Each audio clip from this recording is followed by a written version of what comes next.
500 শিশু জীবন দিয়েছে গত আন্দোলনে, 1,000 ছাত্ররা জীবন দিয়েছে। তাদের প্রত্যেকের রুহের মাগফিরাত কামনা করি এবং তাদের শোক সন্তপ্ত পরিবারের প্রতি সমবেদনা জ্ঞাপন করি।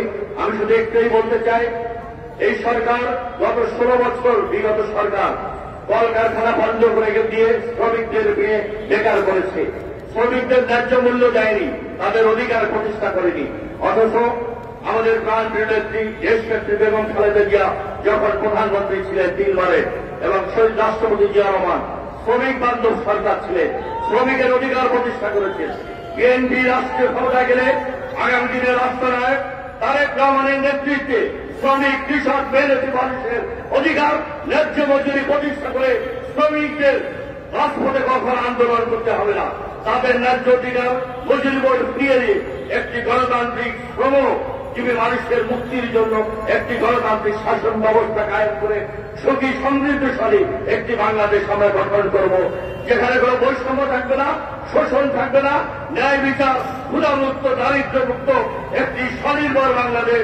শহীদ রাষ্ট্রপতি জিয়া রহমান, দেশনেত্রী বেগম খালেদা জিয়ার যোগ্য উত্তরাধিকার তারেক রহমানের নেতৃত্বে সমৃদ্ধশালী বাংলাদেশ, গণতান্ত্রিক বাংলাদেশ করব, এটাই আমাদের অঙ্গীকার এবং শপথ। এই অঙ্গীকার ব্যক্ত করে আপনাদের সবাইকে ধন্যবাদ জানিয়ে আমার বক্তব্য শেষ করছি। শ্রমিক শ্রেণীর দীর্ঘজীবী হোক, তাদের বিপ্লব দীর্ঘজীবী হোক, মেহনতি মানুষের প্রতি আমাদের শ্রদ্ধা এবং ভালোবাসা। ধন্যবাদ। এখন সংক্ষিপ্ত বক্তব্য রাখবেন সম্মিলিত শ্রমিক পরিষদের প্রধান সমন্বয়ক ইঞ্জিনিয়ার মহেশ আপনাদের সাথে সংক্ষিপ্ত বক্তব্য রাখবেন।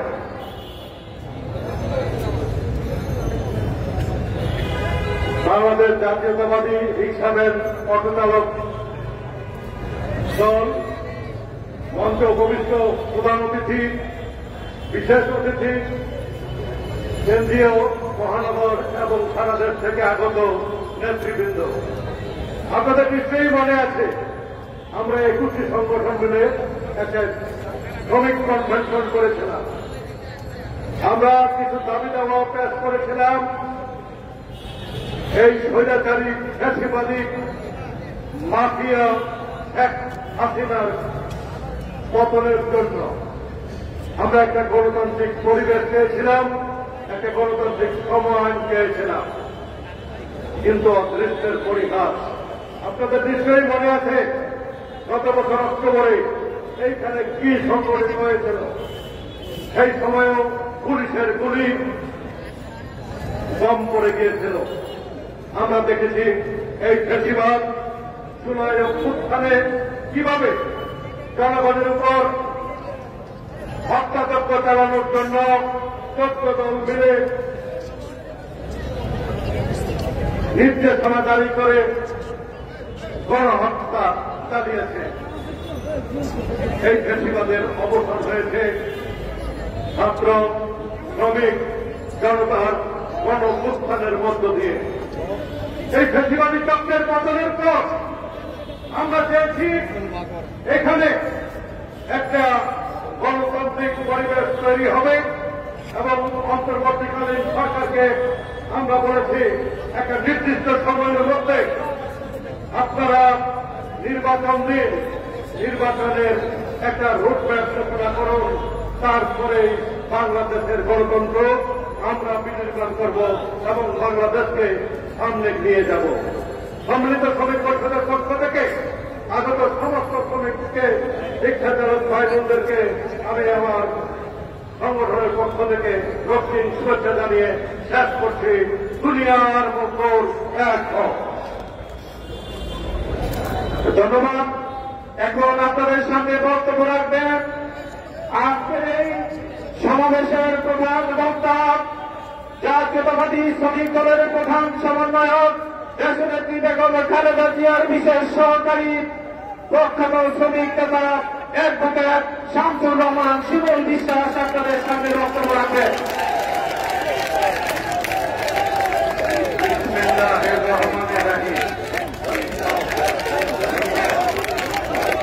মেহনতি মানুষের এই সমাবেশে সংগ্রামী সভাপতি, সমাবেশের প্রধান অতিথি,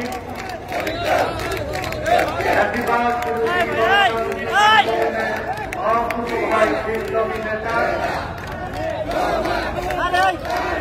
ঢাকার রাজপথ এবং সারা বাংলাদেশকে জাতীয়তাবাদী রাজনীতি এবং ঐক্য করে তোলার জন্য নিরলস পরিশ্রম করে অভ্যুত্থানকে সাফল্যমণ্ডিত করার জন্য পার্টি নির্দেশ বাস্তবায়নের জন্য নিরলসভাবে দায়িত্ব পালন করেছেন পার্টির সিনিয়র যুগ্ম মহাসচিব সংগ্রামী জননেতা, আজকের অনুষ্ঠানের প্রধান অতিথি রুহুল কবির রিজভী, অনুষ্ঠানের শ্রমিক দল এবং অন্যান্য অঙ্গ সংগঠন বিএনপির নেতৃবৃন্দ, আসসালামু আলাইকুম।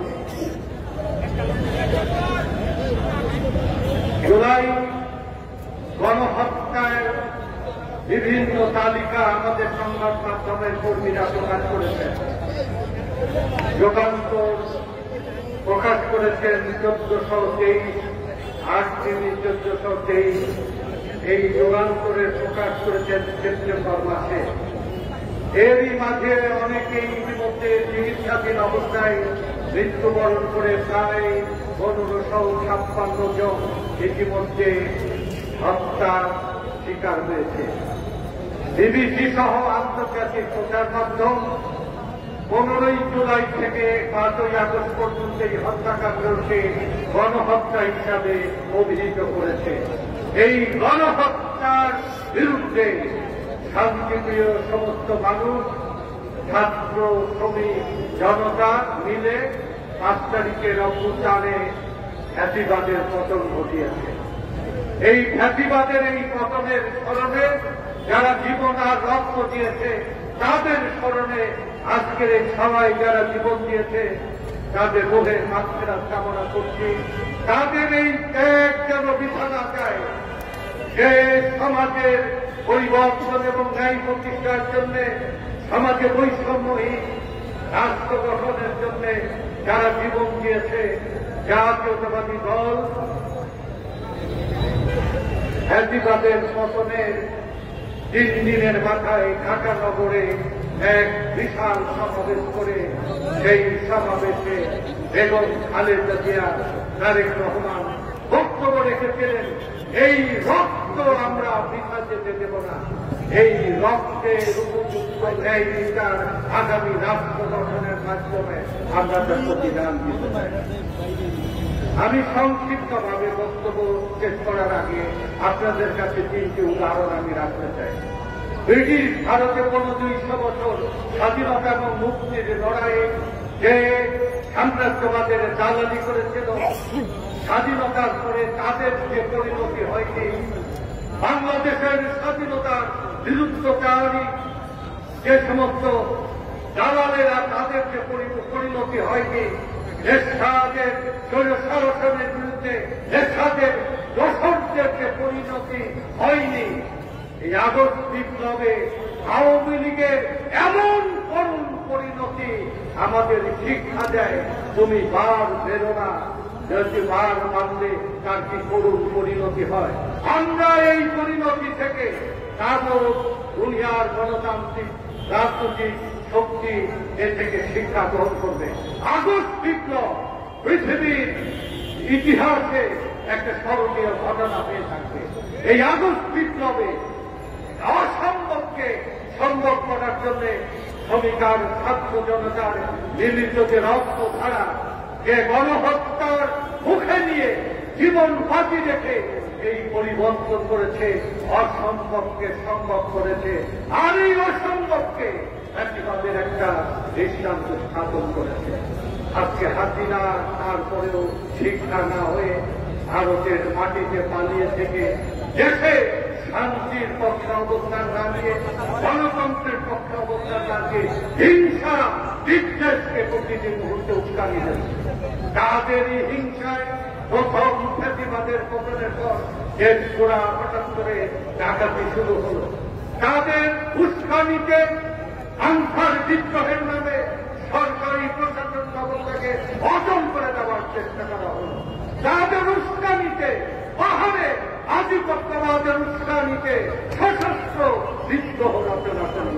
তাদের উস্কানিতে মিল, কলকারখানা, শিল্প প্রতিষ্ঠানে একটার পর একটা নাশকতা করে যেভাবে পাট শিল্প বন্ধ হয়েছে, যেভাবে গার্মেন্ট ওষুধ প্রতিষ্ঠান বন্ধ করার এক নাশকতামূলক দুর্বিসন্ধি প্রতিদিন এতে যাচ্ছে।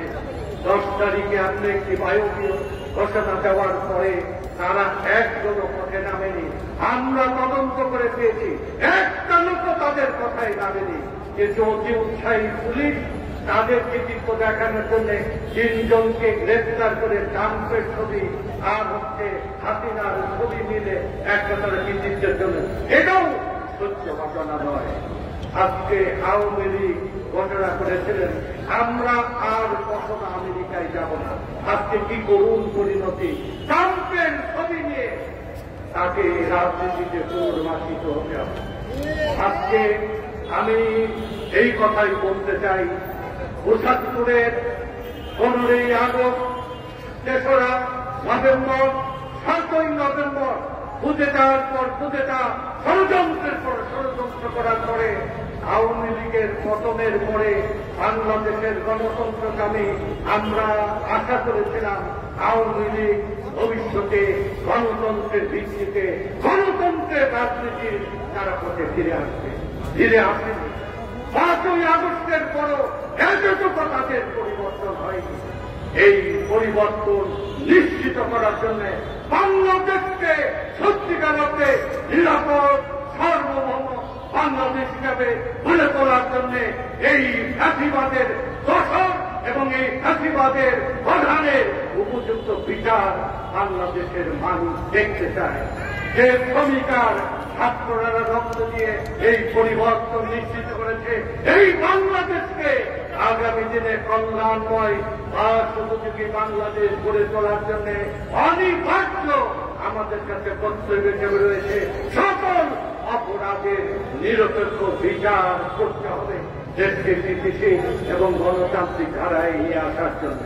আমি এই প্রসঙ্গে আজকের এই সমাবেশ শ্রমিকদের সমাবেশ, এই শ্রমিকদের মধ্যে সবচেয়ে যারা অবহেলিত, ভাগ্যহত, অসহায়, বিভিন্ন অঞ্চলে যারা তৃণমূল থেকে শোষণে, বঞ্চনায়, সাম্রাজ্যবাদ, পুঁজিবাদ আর লুটপাটের আর আগ্রাসী ব্যবস্থায় উচ্ছেদ হয়ে গ্রাম থেকে শহরে ঢোকে, তাদের এক অংশ রিক্সা চালায়, ভ্যান চালায়, তান্ত্রিক শ্রমিক, সবচেয়ে অবহেলিত এই বস্তু, এই শ্রমিকদের এই সমাবেশ। আমি এই প্রসঙ্গে একটি উদাহরণ দিতে চাই। পৃথিবীতে যে সমস্ত বড় বড় পরিবর্তন হয়েছে, ফরাসি বিপ্লব, আমেরিকার স্বাধীনতা সংগ্রাম, রুশ বিপ্লব, চীনের গণবিপ্লব, ভিয়েতনামের বিপ্লব, সমস্ত বিপ্লবের পরে সেই দেশগুলো উন্নতি লাভ করেছে, সেই দেশের ভাগ্য হতো গরিব মানুষের অধিকার তারা রাষ্ট্রীয়ভাবে তারা স্বীকৃতি দিয়েছে, সুরক্ষা দিয়েছে। যে দেশে শ্রমের মূল্যায়ন করা হয় না, শ্রমিকের মজুরির মূল্য দেওয়া হয় না, গরিবের জীবনের নিরাপত্তা দেওয়া হয় না, সেই দেশ এগুতে পারেনি। ফরাসি বিপ্লবের পর ইউরোপে গিয়েছে, আমেরিকার স্বাধীনতার পরে আজকে আমেরিকা পৃথিবীতে বিভাগীয় গ্যাসের নেতৃত্বে আজকে 235 বছর টিকে রয়েছে। এত উত্থান আর পতনের কোন শ্রমিক রাশিয়ার শ্রমিক শ্রেণী তার দেশের জনগণের অধিকার সবচেয়ে বেশি জনগণে চীনের জনগণকে উন্নত জীবন দিয়েছে। ভিয়েতনাম বিপ্লবের পরও তার দেশের শ্রমিক শ্রেণীর নেতৃত্বে তার দেশকে এগিয়ে নিয়েছে। বাংলাদেশের প্রতিটি লড়াইয়ে ছাত্র, শ্রমিক জনতার জীবন দেওয়ার পর এখানে সেই কল্যাণময় বাংলাদেশ আমরা গড়ে তুলতে পারিনি। বিএনপির অঙ্গীকার সেই পরিবর্তন আমরা নিশ্চিত করতে চাই, যে দেশে শ্রমিক শ্রেণী ভাগ্যের সত্যিকার অর্থে পরিবর্তন হবে। বিএনপির একটি দফাকে কর্মসূচি, সেই কর্মসূচির ভিত্তিতে বাংলাদেশের ভাগ্য হতো 735 শ্রমিক শ্রেণীকে ঐক্যবদ্ধ করে আমরা সেই কাঙ্ক্ষিত পরিবর্তনের কল্যাণময় একটি উন্নত বাংলাদেশ গঠন করব। বিশেষ করে আজকে এই সবাই যখন আমাদের রিক্সা ভ্যান চালকেরা এসেছে, হঠাৎ করে গত 3 দিন আগে ঢাকা নগর সহ সমগ্র বাংলাদেশ থেকে এই অটো ভ্যান রিক্সা নিষিদ্ধ করার এক ঘোষণা দিয়েছে। আমরা কালকে কয়েকজন উপদেষ্টার কাছে প্রস্তাব রেখেছি, এই গরিব মানুষকে ঢাকা নগর থেকে উচ্ছেদ আমাদের কাছে বলেছেন আগামী রবিবারের মধ্যে একটা পজিটিভ খবর আসছে। আমরাও আইন মেনে এই গরিবের পেটে যেন লাথি না পড়ে, গরিব যেন বাঁচার মতো ভাবতে পারে, এই ব্যবস্থা করার দাবি করে আমরা বাংলাদেশের শ্রমিক শ্রেণী ঐক্যবদ্ধ করছি। সত্যিকার অর্থে একটি কল্যাণময় বাংলাদেশ গঠন না হওয়া পর্যন্ত শ্রমিক শ্রেণীর লড়াই চলবে। এই শ্রমিক শ্রেণীর এই লড়াই সাংবাদিক, বুদ্ধিজীবী, রাজনৈতিক দলের সংহতি সমর্থন কামনা করে আমি আমার বক্তব্য শেষ করছি। যে রাষ্ট্র শ্রমিকের অধিকার নিশ্চিত করে না, যে রাষ্ট্র পরিবার মেহনতি মানুষের অধিকার নিশ্চিত করতে পারে না, সেই রাষ্ট্রে হতে পারে না। লোকেরা ধনবাদীদের স্বার্থ নয়, তাদের সমকামে আমাদের অর্থনীতি গড়ে উঠছে, তাদেরই আগামী রাষ্ট্র হবে, সেই প্রত্যাশা করে আমি আমার বক্তব্য শেষ করছি। দুনিয়ার আজকের এই সমাবেশে ইতিমধ্যে উপস্থিত হয়েছেন মাননীয় চেয়ারপারসনের উপদেষ্টা কাউন্সিলের অন্যতম সদস্য, ঢাকা মহানগর দক্ষিণ বিএনপির সাবেক আহ্বায়ক বীর মুক্তিযোদ্ধা আব্দুল সালাম। মাননীয় প্রধান অতিথির অনুমতিক্রমে এখন বক্তব্য রাখবেন আজকের এই সমাবেশের সভাপতি আলমগীর হোসেন মন্টু।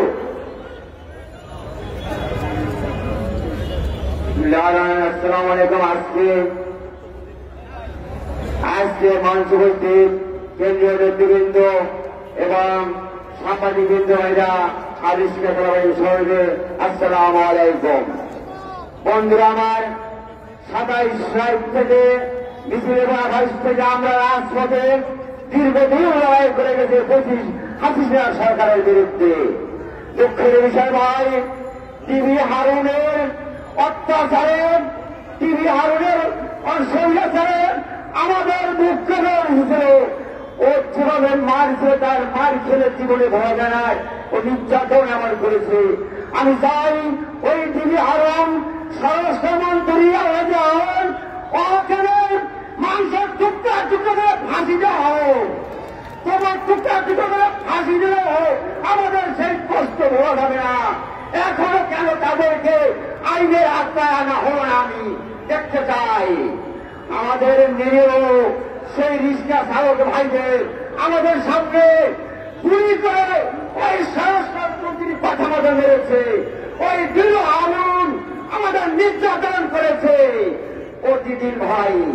আমি চাই অতি দ্রুত ওদেরকে ফাঁসির কাছে বাংলার মানুষ দেখতে চাই। এই বলে আমি আজকে যারা অতিথি আসছে তাদেরকে ধন্যবাদ জানিয়ে, আর যারা সাংবাদিক তাদেরকে ধন্যবাদ দিয়ে, যারা রিক্সাগুলো আসছেন তাদেরকে ধন্যবাদ জানাই। আমার বক্তব্য সুস্থ দিয়ে আসসালামু আলাইকুম। অনেক ধন্যবাদ জানাচ্ছি আজকের এই সমাবেশ সফল করার জন্য যারা উপস্থিত হয়েছেন। বিশেষভাবে কৃতজ্ঞতা জানাচ্ছি এই রিক্সা শ্রমিকের সংগঠিত করতে গুরুত্বপূর্ণ ভূমিকা পালন করেছেন আরিফুল হক তুষারকে।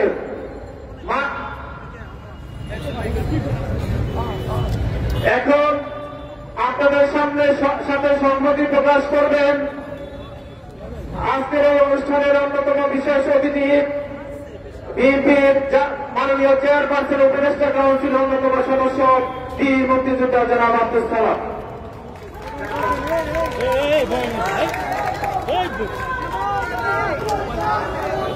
আজকের এই শ্রমিক সমাবেশের সংগ্রামী সভাপতি, উপস্থিত প্রধান অতিথি, বিএনপির সিনিয়র যুগ্ম মহাসচিব, আন্দোলন সংগ্রামের নেতা জনাব রুহুল কবির রিজভী, উপস্থিত প্রধান বক্তা, শ্রমিক নেতা, দেশনেত্রী বেগম খালেদা জিয়ার বিশেষ সহকারী জনাব শিবুল বিশ্বাস সহ অন্যান্য নেতৃবৃন্দ, সমবেত ভাই ও বোনেরা, আসসালামু আলাইকুম। আপনারা প্রধান অতিথির বক্তব্য শুনবেন। আমি শুধু এটাই বলতে চাই যে আজকের এই দিন মজুর রিক্সাওয়ালা ভাই বোনেরা, আপনাদের শ্রমের মধ্য দিয়ে, আপনাদের ঘামের মধ্য দিয়ে, আপনাদের রক্তের দেওয়ার মধ্য দিয়ে আমরা শেখ হাসিনাকে বিদায় করছি। কিন্তু এখনো কি গণতন্ত্র পাইছি আমরা? জিনিসপত্রের দাম কমছে, চাল ডাল তেলের দাম কমছে, গম রুটির দাম কমছে, কমে নাই। এটার জন্যই দরকার একটা নির্বাচিত সরকার, বেগম খালেদা জিয়ার সরকার, তারেক রহমানের সরকার, একটা জাতীয়তাবাদী সরকার। সেই সরকার আনার জন্য অতি দ্রুত যত তাড়াতাড়ি আমরা নির্বাচন আনতে পারব, ইনশাল্লাহ নির্বাচনের মধ্য দিয়েই আপনাদের সেই চাওয়া পাওয়া পূরণ হবে। আর এই সরকারকেও বলবো যে আর বেশি সময় নিয়ে না, বেশি সময় নিলেই আওয়ামী লীগের দোসররা, আওয়ামী লীগের শেখ হাসিনা, তার সহযোগী যারা বিদেশে যারা আছে তারা ভোট পাইটা বসে আছে। কাজে গণতন্ত্র তো ক্ষতি করছে, স্বাধীনতার ক্ষতি করার জন্য এমন ষড়যন্ত্র করতেছে। এই শ্রমবান্ধব শ্রমিক মানুষদের যদি দাবিটা পূরণ করতে হয়, নির্বাচিত সরকার ছাড়া বিকল্প নাই। তাই আমরা নির্বাচন চাই। কি বলে নির্বাচন চাই? নির্বাচন চাই। আপনাদের সবাইকে ধন্যবাদ। খোদা হাফেজ। অনেক ধন্যবাদ সালাম ভাইকে। আজকে যারা এখানে উপস্থিত হয়েছেন এদের মধ্যে রিক্সা শ্রমিক যারা মারা গিয়েছেন তাদের পরিবার এখানে উপস্থিত আছেন। বাবুল হামাদের স্ত্রী আমির হোসেনের পরিবার এখানে উপস্থিত আছেন। এই সরকার শুধু রিক্সা হল না, আজকে প্রায় 70 বছর যাবৎ অসংখ্য নেতা কর্মীকে হত্যা করেছে। খালে দিলে দিয়ে ডাস্টবিনে ময়লার ঝুড়িতে শীতলক্ষা নদীতে শুধু লাশ আর লাশ ছিল।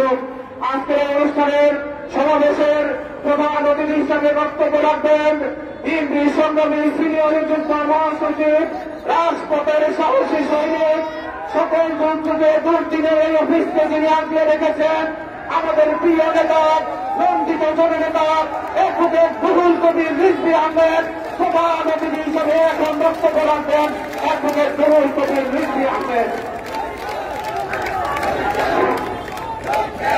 সংগ্রামী সভাপতি, রিক্সা শ্রমিক, অটোরিক্সা,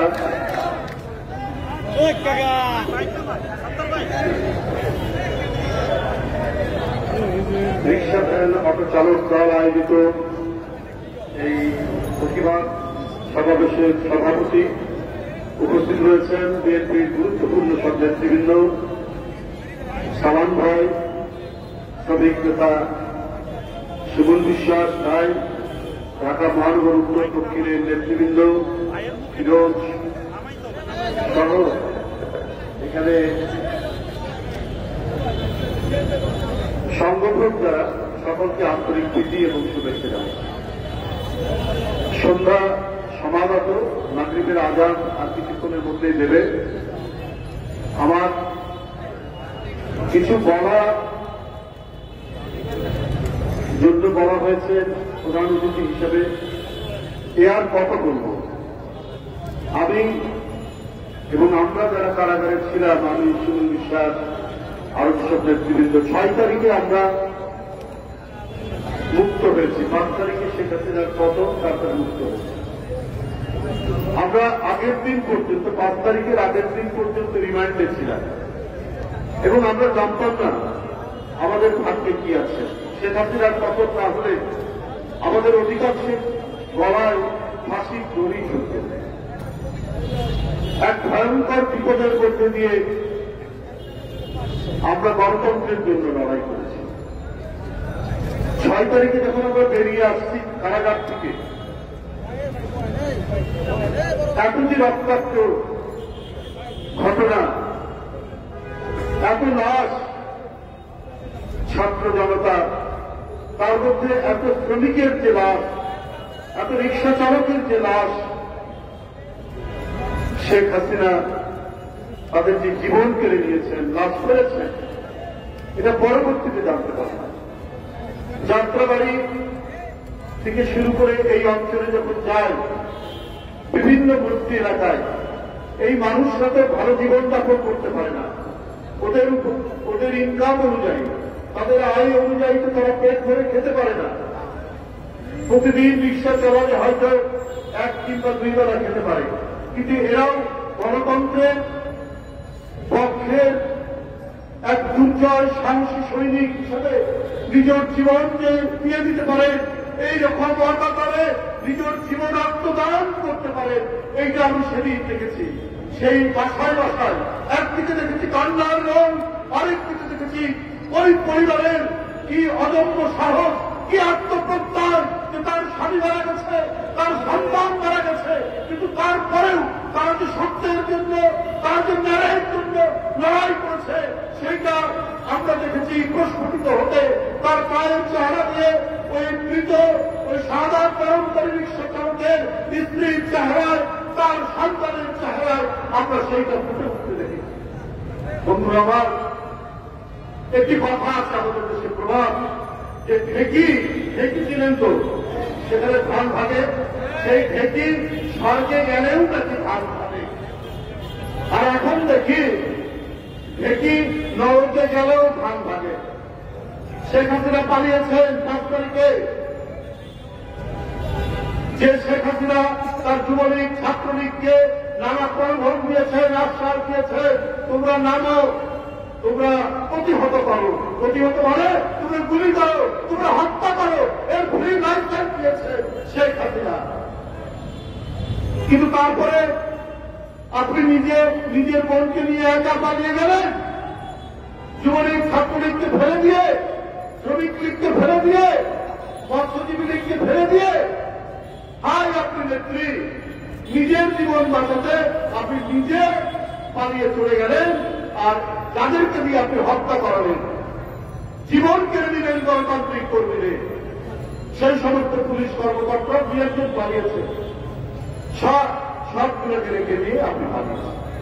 তা আপনি এরপরে যে দেশে আশ্রয় নিয়েছেন, সেই দেশ থেকে মাঝে মাঝে আওয়াজ তোলেন।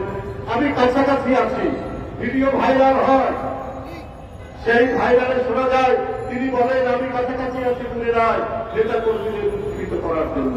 কিন্তু আর আগের মতো তিনি আর সারা পান না। 2-1টা দুর্বৃত্ত তো আছে, এই দুর্বৃত্তদেরকে তিনি আশ্রয় দেন, তুমি মারো, প্রতিহত করো, হত্যা করো।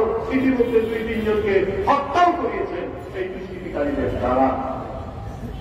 আবার মাঝে মাঝে উনি গুজব ছড়া, মিথ্যা কথা বলার তো অভ্যেস। ওই যে বললাম দেখি স্বর্গে গেলেও ধান ভাগে, ওই নরকে যাওয়ার পরেও ধান ভাঙছে, মিথ্যার ধান ভাঙছে। উনি বললেন, তার লোকেরা বলে বেড়াচ্ছে নির্বাচিত রাষ্ট্রপতি ডোনাল্ড ট্রাম্প নাকি বলেছে শেখ হাসিনা এখনো প্রধানমন্ত্রী দান করছে। তো এটা আসলে অন্য কিছুই না, এই মিথ্যাচার দিয়ে তিনি যেমন 15 বছর মানুষ গুপ্ত হত্যা, রাজভাইয়ের হত্যা করেছেন, আর জনগণের সামনে সেদিকে কান্নাকাটি করেছেন। তিনি ঘাতক, তিনি কষায়, তিনি হত্যাকারী, তিনি নরকুশাক, কিন্তু জনগণের কাছে এসে অভিনয় করেন মাঝে মাঝে চোখ দিয়ে পানি। ডোনাল্ড ট্রাম্প এই কথা বলেছেন কিনা, এই কিন্তু একটা আন্তর্জাতিক গণমাধ্যম AFP এটার উপর গবেষণা করেছে না, এই কথা বলেন। মার্কিন যুক্তরাষ্ট্রের তো বাংলাদেশে রাষ্ট্র আছে, এম্বাসি আছে, তারাও তো কেউ বলেন। কিন্তু এই ডাহার মিথ্যা কথাগুলো তিনি একের পর এক বলে যাচ্ছেন, একের পর এক মিথ্যা কথা বলে তিনি কাজ করছেন। কিন্তু উনি কোন মুখ নিয়ে এই দেশে আসবেন?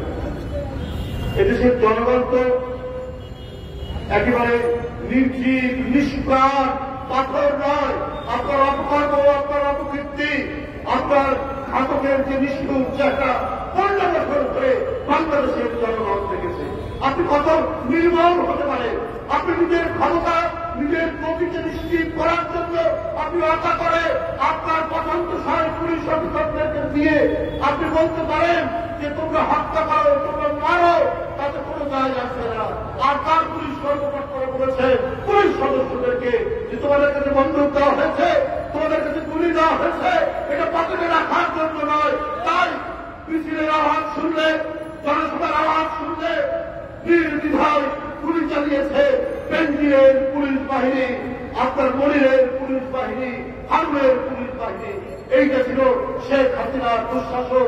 ওই দুঃশাসন, ওই কলঙ্কিত অধ্যায়, ওই ভয়ঙ্কর ভয়াল যুগকে আমার বাংলাদেশে আসবে, নিশ্চয়ই সেটা আর প্রত্যাবর্তন বাংলাদেশে ঘটবে।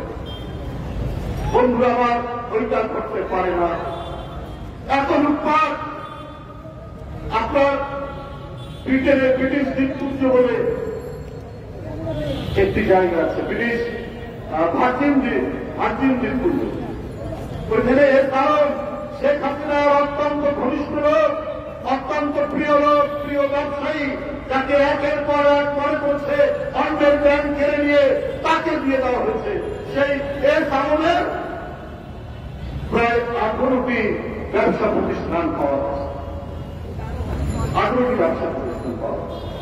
আপনার কি বলে দরবেশ সালমানের রহমান বাংলাদেশের শেয়ার বাজার আত্মসাৎ করেছেন, ব্যাংকগুলো লুট করেছেন, একতরফা ভাবে টাকা বাজার করেছেন, কিন্তু উনাকে সাথে করে আর নিয়ে যায়নি, উনি ধরা পড়ে গেছেন। শেখ হাসিনা জানে যে বিশ্বের কোন কোন দেশে কোন কোন ব্যাংকে কোথায় কোথায় টাকা আছে। এখন তো শেখ হাসিনা মজায় আছে, তার সালমান রহমানের এ কারণের টাকা, সেই টাকাগুলো তিনি ভোগ করবেন। আরো যেগুলো বিদ্যুৎ কেন্দ্র বানিয়েছেন তার ঘনিষ্ঠ লোকজনদেরকে দিয়ে সেই টাকা তিনি এখন সেখানে ভোগ করবেন। এই কারণেই তাদেরকে অবাধে বাংলাদেশের অর্থনীতি, জনগণের টাকা, বাংলাদেশের আর্থিক খাত লুট করার সুযোগ করে দিয়েছে। এখন কারাগারের ভিতরে নাকি সালমান রহমান খুব বহাল তবিয়তে আছেন, শুনি সেইখানে নাকি নানা পাপ করাতে পারা সেটাও করে। আপনার যে গার্মেন্ট সেক্টর যে অস্থির হয়ে আছে, প্রতিদিন রাস্তা অবরোধ, পথ অবরোধ একটার পর একটা ঘটে যাচ্ছে। এগুলো অস্থিতিশীলতা করার জন্য সালমান রহমানের যে ভূমিকা নেই এটা বলা যাচ্ছে, কারণ প্রায় 90% গার্মেন্টস ফ্যাক্টরি হচ্ছে এই আওয়ামী ঘনিষ্ঠ মানুষদের, যাদের সাথে সালমান রহমানের সম্পর্ক আছে। আপনার 343 জন যাদের ব্যাংক অ্যাকাউন্টে, এটাও গণমাধ্যমে উঠেছে, প্রায় 14,500 কোটি টাকা আটকে পড়ে আছে, আটকানো আছে। মানে তাদের ওই অ্যাকাউন্টে, সে অ্যাকাউন্টের মধ্যে অবৈধভাবে সেগুলো সেখানে রক্ষিত আছে। এগুলো সব শেখ হাসিনা এবং শেখ হাসিনার ঘনিষ্ঠ লোক, ক্ষমতাসীনদের ঘনিষ্ঠ লোক। এই 15-16 বছর এত কিছু করার পরেও গোপনে নানাভাবে যেগুলো লোকচক্ষুর অন্তরালে ছিল এবং মিডিয়ার অন্তরালে ছিল, সেগুলো কিছু কিছু হয়তো এখন বের হচ্ছে। কারণ মিডিয়াও স্বাধীনভাবে কাজ করতে পারেনি শেখ হাসিনার আমলে। জেলে যেতে হয়েছে, কারাগারে যেতে হয়েছে, চাকরিচ্যুতি হয়েছে, কারণ তার মালিকরা অধিকাংশই হচ্ছে আওয়ামী লীগের এমপি, আওয়ামী লীগের লোক, আওয়ামী লীগের ঘনিষ্ঠজন, শেখ হাসিনার পেয়ারা মানুষ, আদরের লোক। সুতরাং তখন তো এগুলো বের হওয়া অত্যন্ত মুশকিল ঘটনা, কিন্তু এখন তো আস্তে আস্তে বের হচ্ছে। কিন্তু এত বিলম্ব হচ্ছে কেন, এত দেরি হচ্ছে কেন?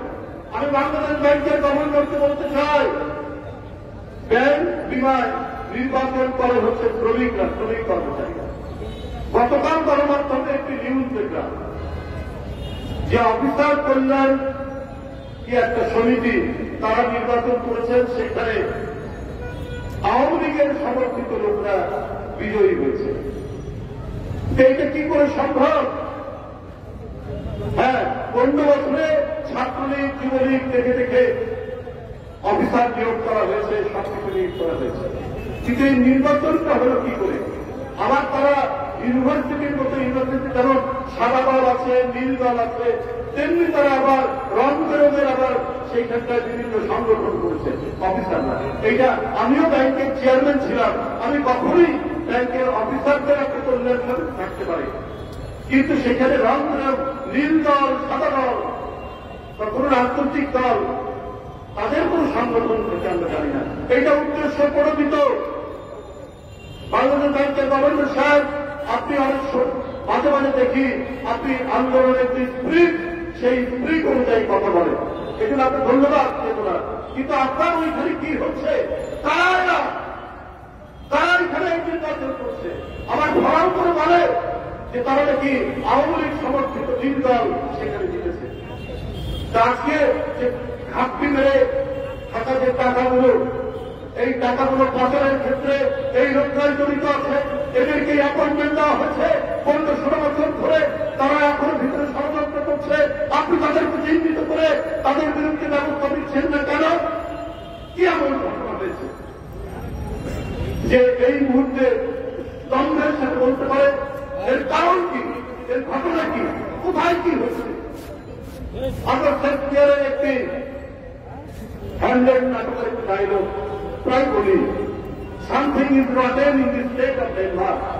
ডেনমার্কে কোনো কিছু করছে, কোথায় কোনো কিছু করছে, পচনের গন্ধ পাওয়া যাচ্ছে, মানে কথা বললে কোথায়? তো যদি পচনের গন্ধ তাহলে কোথায় আছে, কিভাবে আছে, কোন জায়গায় করছে? ওই পচর বন্ধ করে আপনারা কেন ব্যবস্থা নিতে পারছেন না? আজকে এতদিন লাগে কেন? আজকে সাংবাদিক রহমান, আজকে আজিজ খান, আজকে একের পর এক যারা আঙ্গুল ফুলে কলা গাছ হয়েছে, আর সেই কলা গাছ হয়েছে তারা আপনার ন্যায় এবং নৈতিক ব্যবসা বাণিজ্যের মধ্যে দিয়ে নয়, যারা হয়েছে রাজনৈতিক ব্যবসা বাণিজ্যের মধ্যে দিয়ে শেখ হাসিনা যাকে আনুকূল্য দিয়েছেন, তারা আজকে লুটে ফুটে চেটে টাকা পাচার করে আজকে কেউ বিদেশে অবস্থান করছে, নানাভাবে তারা অবস্থান করছেন। এবং এই দেশে আইন শৃঙ্খলা বাহিনী তাদেরকে তিনি সুযোগ দিয়েছেন যে তোমরা মারো ধরো, আমাকে ক্ষমতায় রাখো, আর তোমরা লুটপাট করো। এই টাকাগুলো কই? এই টাকাগুলো আজকে আপনারা এখন পর্যন্ত ধরতে পারেন না, কিন্তু জনগণের যে সাফারিং, সে সাফারিং ঠিকই আছে। আলুর কেজিতে 70-75 টাকা এখনো যদি থাকে, তাহলে মানুষের যে বিশ্বাস একটি গণতান্ত্রিক ভাবে গণতন্ত্রের চেতনার প্রতি একটি সরকার, অন্তর্বর্তীকালীন সরকার, সেই সরকার মানুষের যে আস্থা, সে আস্থা কমতে থাকে। আজকে বিল, আজকে তেল, এইটা কয়েকটা কোম্পানি এখনো নিয়ন্ত্রণ করছে দাম। সেই কোম্পানিগুলোকে আপনারা ধরছেন না কেন? এই অধিকার, এই সিন্ডিকেট বাসদেরকে আপনারা ধরছেন না কেন? কেন দিনের দাম এখনো আকাশচুম্বী থাকছে? কেন স্বাধীন তেলের দাম এখনো আকাশচুম্বী থাকছে? এই যে নিম্ন আয়ের মানুষ, এই যে কৃষক, অটোরিক্সা চালক, এই যে তেলওয়ালা, তারা তো এখনো আগে যেমন খেত এখনো তাই খাচ্ছে। কেন এই পরিস্থিতি হবে? এখন তো মানুষ একটু সুখের মুখ দেখবে, সেই সুখের মুখ এরা যদি না দেখে, এই গণতান্ত্রিক চেতনা, এই যে আত্মদান, এই যে রক্তপাত, এই যে আপনাদের জীবন দিয়ে দেওয়া, এই যে সম্পূর্ণ ব্যর্থ হবে। আর কয়েকটা আপনার সুখে থাকা উপদেষ্টা এসে বারবার কথা বলবে, আর তারা নিজের মতো করে যা ইচ্ছা তাই করবে। এইটা চলতে দেওয়া যেতে পারে না। আজকে অনেকেই দীর্ঘদিন বঞ্চিত ছিলেন, শুধু চাচা, মামা, ভালো অথবা ছাত্র জীবনে বিরোধী দলের শুধু ছাত্র রাজনীতি করেছেন বলে যারা ক্যাডার সার্ভিসে এসপি ছিলেন, এসপি থেকে গেছেন। তারা এই অন্তর্বর্তীকালীন সরকার, ডক্টর ইউনূস সাহেবের সরকারের সময় তারা হয়তো এখন প্রমোশন পেয়েছেন একটি জায়গায়, কিন্তু দেখা যাচ্ছে যারা বঞ্চিত ছিল, যাদের প্রমোশন হয়নি, পদোন্নতি হয়নি, তাদের উপরেই আপনার বেশি অ্যাটাক করা হচ্ছে। কোনো উপদেষ্টা এই জিনিসটা তারা করছে, তাদের বিরুদ্ধে বেশি ব্লেম দেওয়া হচ্ছে। আমরা দেখতে পাচ্ছি, আমরা স্পষ্টভাবে দেখতে পাচ্ছি, ছাত্র জীবনে হয়তো ছাত্র দল করেছে, কিন্তু তো মেধার জোরে, সেই তো মেধার জোরে আপনার সে বিসিএস পরীক্ষায় উত্তীর্ণ হয়েছে, তাকে 15-16 বছর হয়তো পদোন্নতি দেওয়া হয়নি, শুধুমাত্র তার ছাত্র জীবনের ব্যাকগ্রাউন্ডের কারণে। অথবা চাচার শ্বশুর অথবা মামার শ্বশুর বিএনপি করে, এই কারণে দেওয়া হয়। এখন তো তারা একটি জায়গায় থাকে, এখন দেখা যাচ্ছে চুপচাপ ঘাপটি বেড়ে থাকা আন্দোলন সংগ্রামের কোন স্পিরিটের সাথে যাদের কোন সম্পর্ক নয়, খালি শুনে তারা সুশীল সমাজের লোক, তারা হল গুণীজন, তাই তাদেরকে উপদেষ্টা করা। এই গুণীজন উপদেষ্টারা তারা তো চাকরিজীবীর মতো তারা কাজ করছে, কিন্তু বিপ্লবী সরকারের উপদেষ্টারা তো হবেন বিপ্লবী। তাদের চেতনা থাকবে অত্যন্ত গতিশীল চেতনা। বাংলাদেশে কি আর উপযুক্ত লোক নেই সরকার চালানোর জন্য? যে তাদেরকেই মাথায় করে নিয়ে এসে তারা এখন তাদের পছন্দ মতো কাজ করবে? এইটা আমরা ডক্টর ইউনূস সাহেবের কাছে আমরা আবেদন জানাতে চাই, আমাদের কাছে অনুরোধ জানাতে চাই। গণবিচ্ছিন্ন মানুষ পুরোপুরি জনগণের উপকারে কাজে লাগে না। গণবিচ্ছিন্ন মানুষ কখনোই কল্যাণকামী এবং বিপ্লবী কোনো কাজ করতে পারে না। বন্ধুরা আমার, আমি বক্তব্য দীর্ঘায়িত করব না। আমি আজকে এই সভায় আমি যারা উপস্থিত যারা সবার প্রতিনিধি নয়, আজকে শ্রমিকদের বিরুদ্ধে এখানে উপস্থিত আছেন এবং শুধু শ্রমিকই নয়, যারা এই গণতান্ত্রিক আন্দোলন তাদের পরিবারের অনেকেই আত্মহুতি দিয়েছে, যাদের সন্তানরা লেখাপড়া করত তাদের যাতে লেখাপড়া হয়, তারা যেন লেখাপড়া চালিয়ে যেতে পারে, এইটি আজকে অন্তর্বর্তীকালীন সরকার ডক্টর ইউনূস সাহেবের প্রতি আমাদের অনুরোধ। আজও কেন আমি বঙ্গুতে 4-5 দিন আগে গিয়েছিলাম, আমি এবং জাতীয় স্থায়ী কমিটির সদস্য তার সালাউদ্দিন আহমেদ, যিনি প্রায় 9 বছর ভারতে যাকে গুম করে রাখা হয়েছিল, বাংলাদেশে ঘুম করে ভারতে পাঠানো হয়েছে, আমরা গিয়ে দেখেছি। এখনো 86 জন শুধু বঙ্গুতে কাতরাচ্ছে, কারো পায়ের মাংস খুলে গেছে, কারো পিঠের মাংস খুলে গেছে, কারো এক চোখে গুলি ঢুকে চোখ ব্যান্ডেজ অবস্থায় আছে। এদের দায়িত্ব কি রাষ্ট্র নেবে না? এই যে এতগুলো রিক্সা অর্থনীতি মানুষ সাধারণ করত, এদের দায়িত্ব তো রাষ্ট্র নেবে। আমরা বিরোধী রাজনৈতিক দল, রাষ্ট্র তো আমাদের হাতে নেই। দলের পক্ষ থেকে দলের ভারপ্রাপ্ত চেয়ারম্যান তিনি সর্বাত্মক ভূমিকা নিয়েছেন, তারা তারা আমাদেরকে পাঠাচ্ছে। আমরা বিএনপি পরিবারের নাম করে বিএনপির লোকজন নানাভাবে তিনি প্রতিদিন চাকরিকে তারা ধরে যে সমস্ত পরিবার ভিত্তিক এই আন্দোলনের শরীরে সরকারের পুলিশ শিকার পাঠাচ্ছে। কিন্তু দায়িত্ব তো রাষ্ট্রই তো এই পরিবারের দায়িত্ব নেবে। আজকে যতজন শহীদ হয়েছে, যারা পঙ্গু হয়েছে, যার চোখ নেই, যার হাত নেই, যার পা নেই, তাদেরকে তো সরকারের একটা তালিকা করা দরকার। সেই তালিকা করে তাদের হয় মাসিক ভাতা বা পরিবারের উপার্জন খরচ থাকলে তাকে উপার্জনের ব্যবস্থা করা, এটা তো সরকারের দায়িত্ব। আমি আবারও দাবি জানাচ্ছি আজকের এই সমাবেশ থেকে, যে সমস্ত রিক্সা চালক ভাই, যে সমস্ত শ্রমিক দলের নেতারা, শ্রমজীবী মানুষ মারা গেছেন প্রায় 97 জন, তাদের পরিবারের দায়িত্ব, তাদের ভাতার দায়িত্ব রাষ্ট্রের, অবিলম্বে তাদের পরিবারের ভরণ পোষণের সম্পূর্ণ দায়িত্ব রাষ্ট্র নেবে।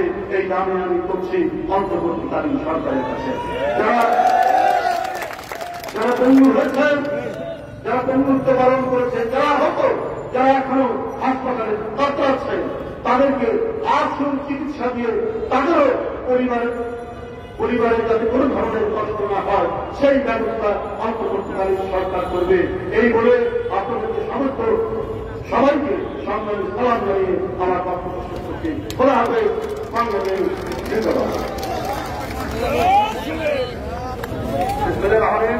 আজকে